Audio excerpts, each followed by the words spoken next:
আগাম কোনো জামিন নাই। বিচার বিচার বিচার চাই। খুনিদের আগাম জামিন হবে না, হবে না।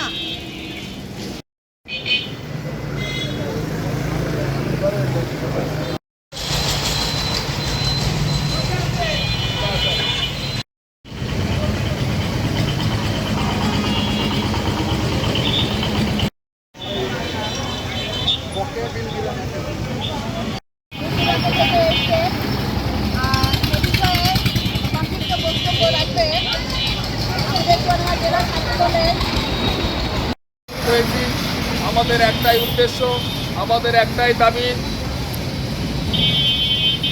বাংলাদেশের নায়ক, তরুণ প্রজন্মের আইডল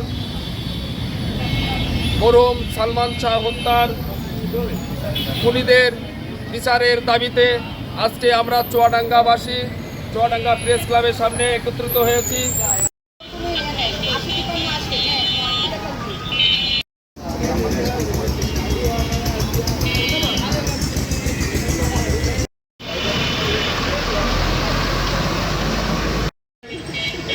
আমাদের সামনে চুয়াডাঙ্গা সাংস্কৃতিক অঙ্গনের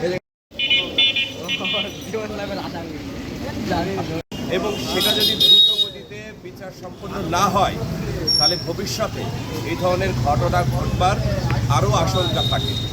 তা আমরা এই জায়গায় দাঁড়িয়ে এত বছর পরেও আমাদের প্রিয় নায়ক, ভালোবাসার নায়ক, আমাদের প্রাণের নায়ক সালমান শাহর যে অপমৃত্যু হয়েছিল, যারা এই মৃত্যুর পিছনে জড়িত ছিল তাদেরকে গ্রেপ্তার করে দ্রুত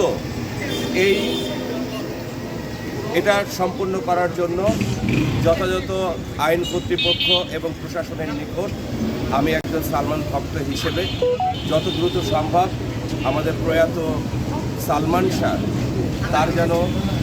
তাকে যারা হত্যা করেছে তাদের সঠিক বিচার হয় এবং দ্রুত এটা সম্পন্ন হয়।